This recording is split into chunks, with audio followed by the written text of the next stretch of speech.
Carl Jung. Al igual que Freud, Jung también predispuso y postuló una teoría la cual se refería al desarrollo de la personalidad y en la cual le dio un papel importante al inconsciente. Sin embargo, no menosvalió o tomó menos en cuenta el consciente, sino que él se refería a que ambos debían desarrollarse continuamente para lograr un bienestar psíquico en el ser humano. Al igual que Freud, también utilizó el término de la libido, pero no lo explicó como una energía sexual o puramente sexual, sino que se refirió a ella como una energía psíquica con dimensiones espirituales, la cual iba a ayudar a potenciar o a desarrollar todas aquellas habilidades que poseemos los seres humanos innatas y que vamos adquiriendo a medida que van pasando los años. Jung se centró más en el desarrollo del adulto. Por el contrario, o a diferencia de este, Freud se enfocaba más al desarrollo infantil. Jung decía que los desarrollos que ocurrían en la adultez eran lo más importante, ya que allí era que se manifestaban completamente todos aquellos rasgos de nuestra personalidad, que claro, ellos se iban a ir desarrollando a medida que la persona vaya creciendo. Jung desechó completamente el lenguaje científico y optó por uno más mitológico para explicar su teoría. Gracias a esta característica anticientífica fue titulado como una pseudociencia. ¿Cómo es esto? Aquella que se enmascara tras una ciencia pero no utiliza los métodos científicos para verificar su validez. La teoría junguiana tuvo gran importancia y se ha ido desarrollando a lo largo de los años, y su terapia ha revolucionado realmente la historia y en muchos campos se ha manifestado, en los campos organizacionales, vocacionales y en otros campos del desarrollo. Algunos de los conceptos básicos que vamos a estar analizando a continuación en la teoría de Jung son los siguientes: sí mismo, el yo, la persona, algunos arquetipos inconscientes colectivos e inconsciente personal. Antes de llegar allá, es importante recalcar que en la teoría junguiana todos nosotros, los seres humanos, nos diferenciamos de acuerdo a las características o a los rangos que poseamos de extroversión o introversión. Nos encontramos todos dentro de esos polos y por lo tanto a lo largo de nuestras vidas nos vamos desarrollando, y esa polaridad o esa definición que nosotros vayamos teniendo en medio de esos polares va a ser continua a lo largo de nuestro desarrollo. Y también nos diferenciamos en las funciones psicológicas. ¿Cuáles son? Pensamiento, sentimiento, intuición y sensación. En estas características nos diferenciamos de todos aquellos que nos rodean. Jung decía que la forma en que nosotros nos adaptamos y ajustamos a la sociedad va a depender en gran manera del material inconsciente que nosotros poseamos. Él decía que aquellos procesos cognitivos, o mejor dicho, aquel pensamiento racional o intuitivo que nosotros tenemos acerca de aquellas imágenes en concreto que percibimos, nos van a ayudar a determinar o a explicar mejor el material inconsciente que todos poseemos, y que esas imágenes inconscientes tienen el poder de influir en nuestras percepciones de tal manera que repercuten en nuestra realidad si nosotros se lo permitimos. Jung nos decía que la sociedad era muy importante, que aquellos ritos, aquellos rituales, aquellas culturas en las cuales nosotros nos encontrábamos, o mejor dicho, como más adelante lo vamos a explicar, aquel inconsciente colectivo que nosotros poseemos, nos va a ayudar también a nuestro ajuste en la sociedad, y esta nos va a ayudar a nosotros a nuestro desarrollo psicológico óptimo. ¿Okay? Él nos decía que las influencias biológicas también eran muy importantes, ¿ok? No solamente aquellas que nosotros obteníamos mediante las experiencias, obtenemos mediante las experiencias diarias, lo que más adelante hablaremos del inconsciente personal, sino ese inconsciente colectivo, aquello que somos capaces de compartir con generaciones pasadas, ¿ok? Aquella serie de ideas y mecanismos que nosotros poseemos inconscientemente, eso es parte de nuestra herencia, según lo que decía Carl Jung. Él no se enfocó mucho, a diferencia de Freud, en el desarrollo del niño, como ya les había mencionado anteriormente, sino que se enfocó en el desarrollo del adulto, en el desarrollo de esas capacidades y habilidades que ya tenía poco a poco avanzando a lo largo de su vida, pero se consolidaban en la edad adulta. ¿Ok? Como ya les había dicho, los conceptos básicos, o algunos de los conceptos básicos que vamos a estar hablando a continuación, son acerca de el sí mismo o la psique. ¿Ok? Jung nos decía que, o se refería no a la personalidad, sino a la psique. ¿Cómo la psique? Aquellos factores integrales que determinan nuestra personalidad. El sí mismo incluyen todas aquellas cualidades que nosotros poseemos y que por lo tanto nos van a ayudar a potenciar a nuestra persona. Como persona, Jung se basó en aquella mitología o en aquellas primeras fiestas que se hacían en la antigua Grecia y todas aquellas que hacían referencia a disfraces de máscaras. ¿Ok? La máscara o la persona eran aquellas con las cuales se representaban muchas personas o características de sus personalidades en aquella festividad. Así que él se fundamentó en estas y nos proporciona un tema material importante para definir nuestros roles o nuestros papeles que cumplimos en la sociedad a la cual nosotros nos encontramos. Otro de los conceptos básicos a los que Jung hace referencia es la individuación. Se podría decir que este es el objetivo principal de la teoría de Jung. ¿Qué es la individuación? La individuación es ese proceso de restauración psíquica que todos los seres humanos hacemos en nuestra edad adulta. ¿Cómo se lleva a cabo? Cuando nosotros nacemos, o a medida que vamos creciendo, nuestra psique, nuestra mente es una, ¿ok? Es unánime y se va llevando a cabo y se va desarrollando toda paulatinamente a lo largo de nuestra vida. Pero cuando entramos en el periodo de la adolescencia, muchas frustraciones, muchos deseos, muchas necesidades que simplemente no son satisfechas, ¿ok? Tomando palabras de Freud.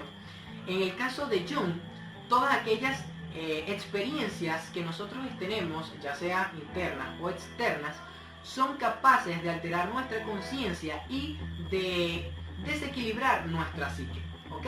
Así que ese proceso de individuación es el proceso en el cual nosotros nos encontramos en la adultez y somos capaces de restaurar e integrar la salud psicológica de, valga la redundancia, nuestra mente.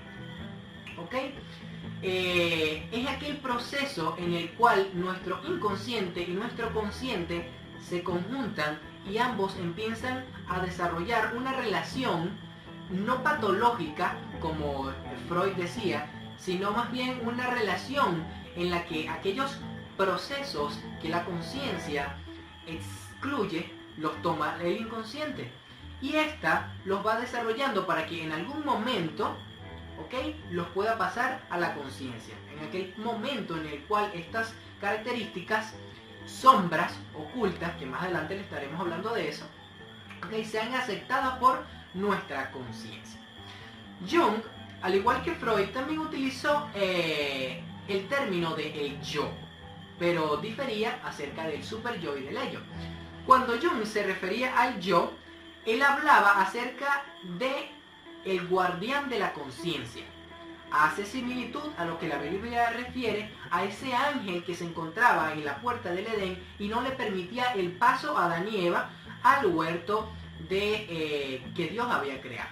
Asimismo es el yo, es la decisión, es el guardián, es el encargado de cuidar y proteger la conciencia de aquel material inconsciente reprimido, ¿ok?, de lo que más adelante estaremos hablando de la sombra.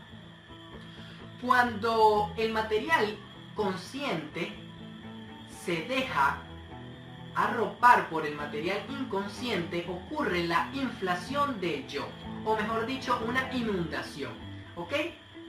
Estaríamos hablando del yo, de aquella barrera que se crea para el choque de las olas y que no permita que esas mareas altas lleguen a la orilla o esas olas profundas. Pero cuando esta barrera no es la suficientemente fuerte, aquellas olas penetran y por lo tanto el consciente o nuestro consciente se ve arropado por aquel material inconsciente que nosotros poseemos. La persona, como Jung lo define, es el aspecto de nuestra personalidad que está en la constante con la sociedad en la cual nosotros nos desenvolvemos, ¿ok? Estamos hablando de aquellos roles que nosotros cumplimos en el lugar donde nosotros nos encontramos.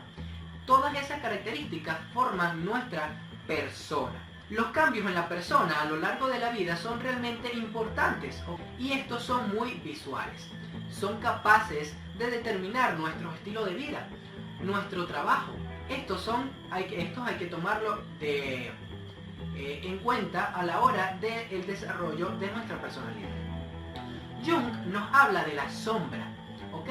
La sombra es aquel material inconsciente reprimido que todos los seres humanos poseemos, ¿ok?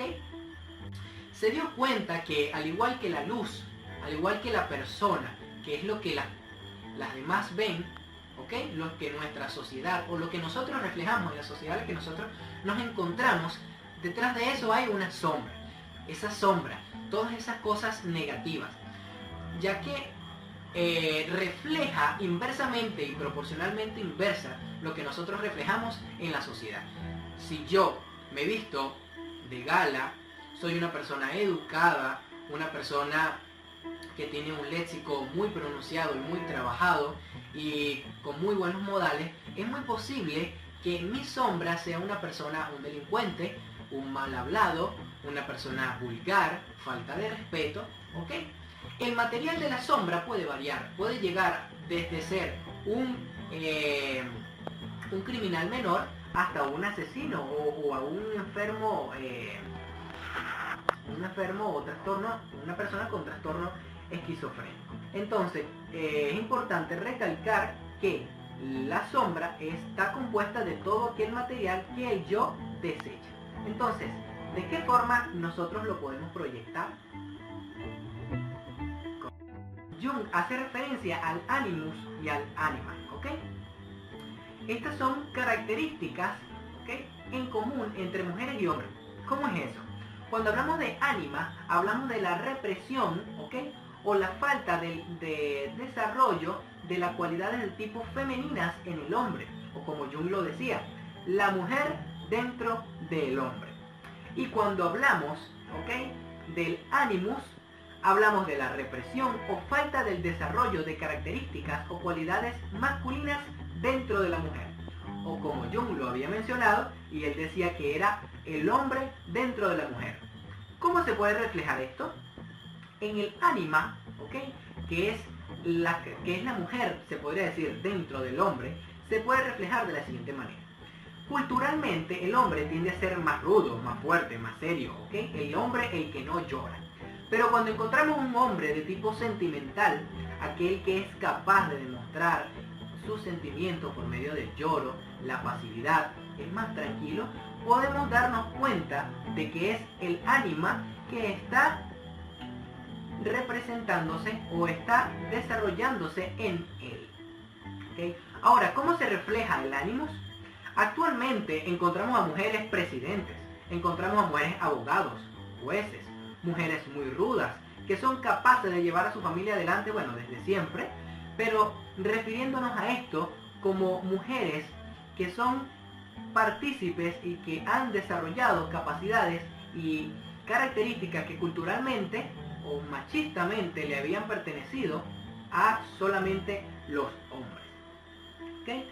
Otro de los conceptos, y se podría decir que en lo que está basado la teoría de Jung, es el inconsciente personal y el inconsciente colectivo. ¿Ok? Cuando nosotros hablamos del inconsciente personal, hablamos de aquellas características, hablamos de aquellas experiencias que nosotros, ¿ok?, o está formado por aquellas características o aquellas experiencias que nosotros como seres humanos tenemos el día a día. ¿Ok? En las experiencias que ya pueden ser internas o externas, que percibimos a través de los 5 sentidos. Ahora, ¿qué es el inconsciente colectivo? ¿Ok? Y este se podría decir que es una de las bases fundamentales más grandes de su teoría. El inconsciente colectivo es el inconsciente que nosotros compartimos, ¿ok?, con todo el mundo. ¿Cómo es eso? ¿Ok? Son características que nosotros poseemos en común con las personas que nos rodean. ¿Ok? Y este es hereditario y no tiene que ver con las experiencias que nosotros tenemos del día a día para poder desarrollarse. Otras, o dentro de este inconsciente colectivo, encontramos lo que Jung categorizó como arquetipos. Primero, ¿qué son arquetipos? Son patrones de energías, patrones de conductas o esquemas de conducta que nosotros heredamos de nuestros antepasados. ¿Ok? Entre los más importantes de esto, ya que son muchos, cabe destacar de primero a la Gran Madre. ¿Cómo es esto, la Gran Madre? Nos referimos a aquellas características que nos ayudan a reconocer conductas relacionadas con la maternidad, al igual que lo hacían nuestros antepasados, nosotros hoy también podemos identificar esas características en las mujeres de hoy en día. ¿Okay? Y también en hombres. ¿Okay? Otra es el Padre espiritual, el Gran Padre. ¿Okay? Jung tomó o se refirió o agarró como base y sustento a los dioses de la mitología.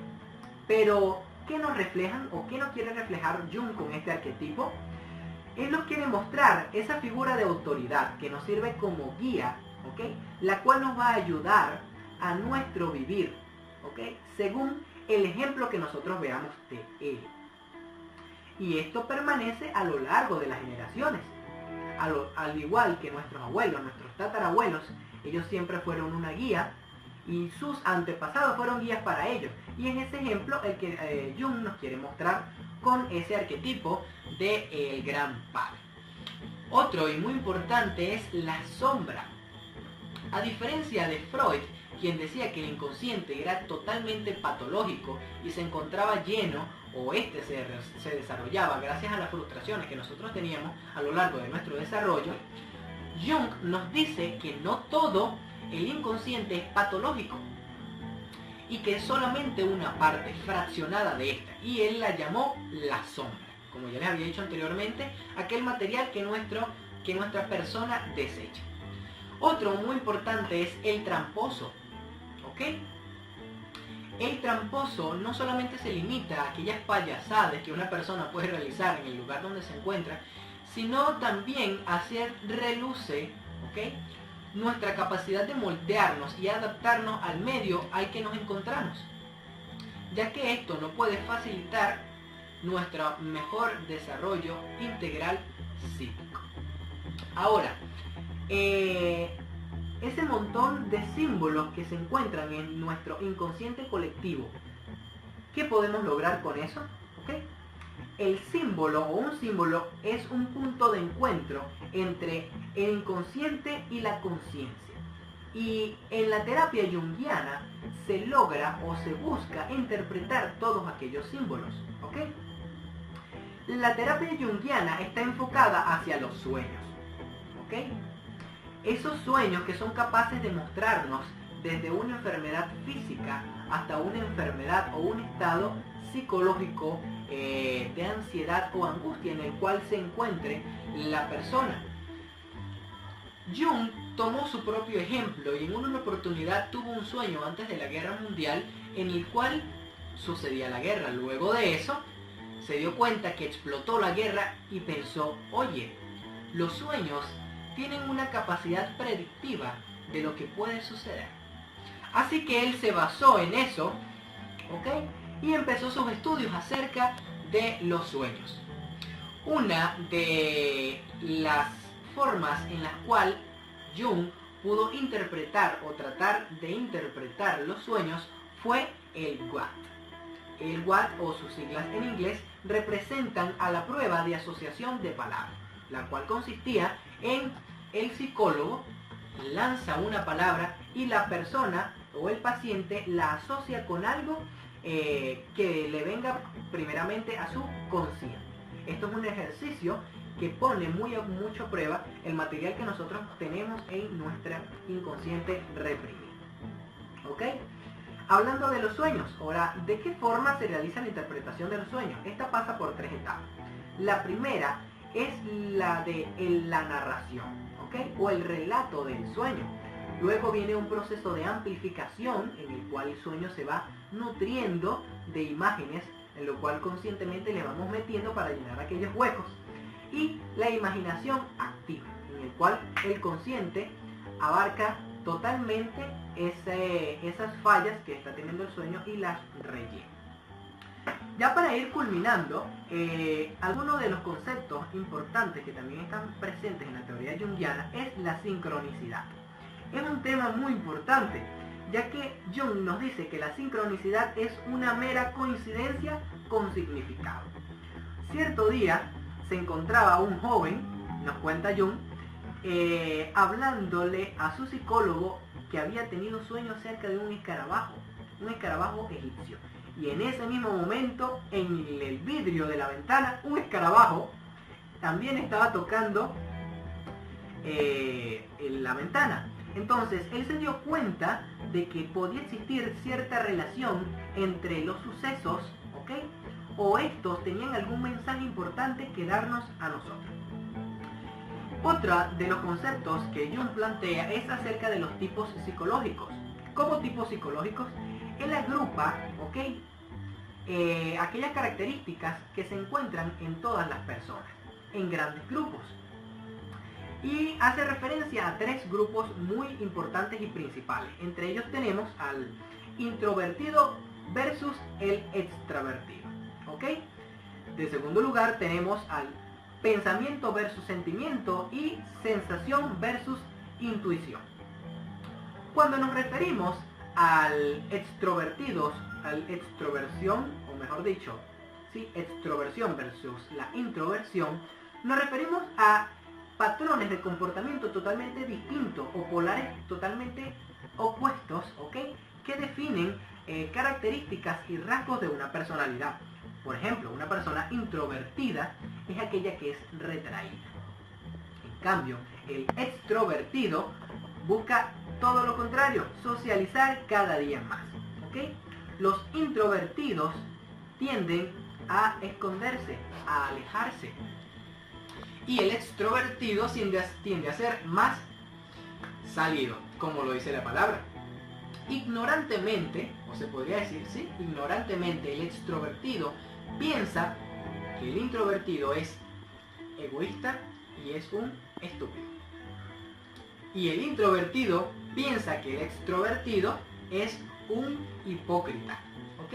Ya que son totalmente polares opuestos y tienen ideas y mecanismos con los cuales los pueden ayudar a comportarse de diferentes formas. Cuando hablamos de pensamiento, sentimiento, intuición o sensación, hablamos de funciones psicológicas, ¿ok? Y estas nos van a ayudar a desenvolvernos a lo largo de nuestra vida. Él nos decía que de acuerdo a nuestras funciones nosotros somos diferentes del uno del otro, ¿ok? Cuando hablamos de pensamiento y sentimiento, hablamos de aquellas formas alternativas, ¿ok? De tomar decisiones. Por ejemplo, la persona racional o con pensamiento firme, un adulto que ha desarrollado, es capaz de tomar decisiones y valores de juicios muy seguros y certeros, de acuerdo a los esquemas que ya tenga en su mente. Por el contrario, una persona más sentimental se deja llevar o actúa a los sentimientos y percepciones que pueda tener. Cuando hablamos de sensación y intuición, hablamos de formas complementarias de conseguir información del mundo que nos rodea. Por ejemplo, la persona que es de tipo sensitiva es capaz de percibir las cosas de su exterior por medio de los 5 sentidos, ¿okay? Y la persona que es de tipo intuitivo es aquella que es buena para considerar las cosas que suceden a su alrededor, aunque a veces es incapaz de explicar con exactitud cómo y por qué o de qué forma entiende las cosas. Esto ha sido todo. Esperemos que haya sido fácil el entendimiento de este pequeño resumen acerca de lo importante que es la teoría psicoanalítica de Carl Jung.